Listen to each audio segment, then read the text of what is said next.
州是黄金之州，这里是黄金州里的黄金镇。欢迎收看《湾区走走》，我是郑佳瑜。我们今天出远门哦，来到距离旧金山3小时左右车程的哥伦比亚，马上就要带您穿越时空，体验19世纪的淘金热潮。加州拥有全美国最多元的州立公园，在280个州立公园单位里，有一处十分特别的，从淘金时代一直存在到今天的哥伦比亚州立历史公园。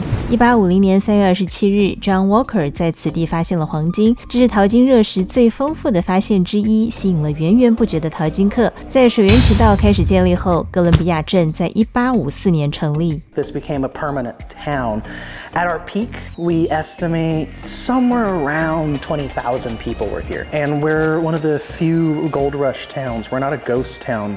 We've always had people living here. It's still a living, breathing town. It's a unique state park in that it's an actual town. 淘金热消退后，哥伦比亚小镇人口来来去去，房屋建筑逐渐残破倾颓。为了留住美国最蓬勃多彩的时代记忆，为了保护淘金热时期小镇的独特历史样貌，在当地居民的请命下，哥伦比亚在1945年成为加州州立历史公园。And they raised that $50,000.And on July 15th, 1945, Governor Earl Warren came up to Columbia, made it the honorary state capital for the day, and he signed the law that turned Columbia into a state park. And then they set about restoring a lot of these brick buildings here. The very first one to be restored is now our most iconic building, the Wells Fargo office. 在没有汽车的小镇上走走，主要街道的开端矗立着 Wells Fargo 快递的创始店，也就是现在富国银行的前身。The Wells Fargo Express office, their shipping company primarily, letters, packages, they'd also transport gold.And a lot of our miners would come here because the post office at the time had the reputation of losing letters and packages during the gold rush. So they used these express offices, and there was a number of them. This one ended up being one of the larger ones here.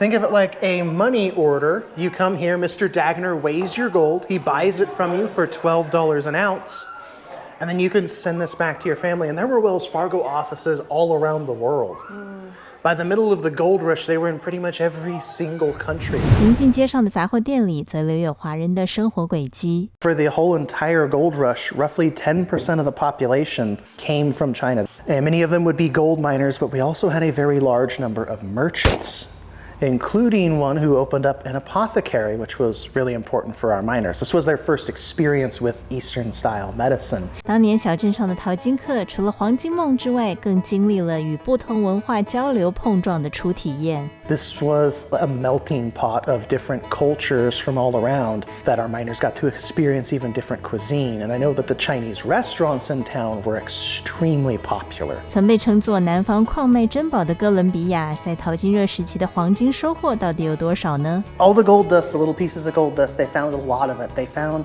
between 1850 to 1880, $87 million worth of gold.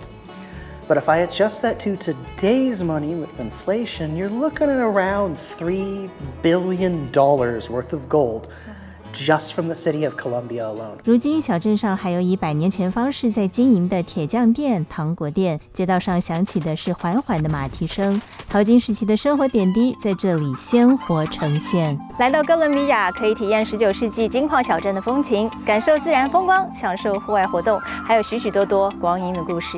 谢谢收看《湾区走走》，更多内容请到 KTSF.com。Our miners' favorite pastime. I'm actually going to use the bigger ball. I didn't know bowling was invented at that time already. Yes, I did some research recently. Apparently it originates even all the way back to like the ancient Egyptians. But the version that we have now didn't come about to the 1600s.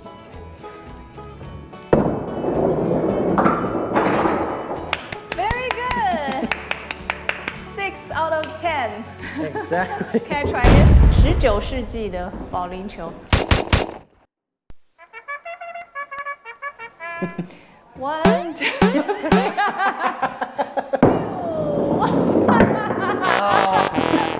It was so bad. We got another ball down there if you want to use it. I was too tired working at the mine. Yes. This stage is going to San Francisco. You'll be there in about 3 days, okay? They'll stop every 17 miles and change horses. Okay, let's see what you people have back here now for me. Don't kill me. There you ever go back here for me, people, to hand over? No, Over now. just myself. You lady. I have some pineapple cakes. Well, I want all you jewelry. Hand it over. Jewelry? Oh, Yeah, I'll okay. small. I'll give you this. No, No, not worth. no. Poor lady. All right. Head out, guys. He has a camera. 出卖制作人，他不要哎。Whenever you are in Colombia, whenever you see the rocks like that, those are dolomite. Dolomite? Yes, it's a type of limestone. That's where a lot of the gold was. So all of those rocks used to be underground.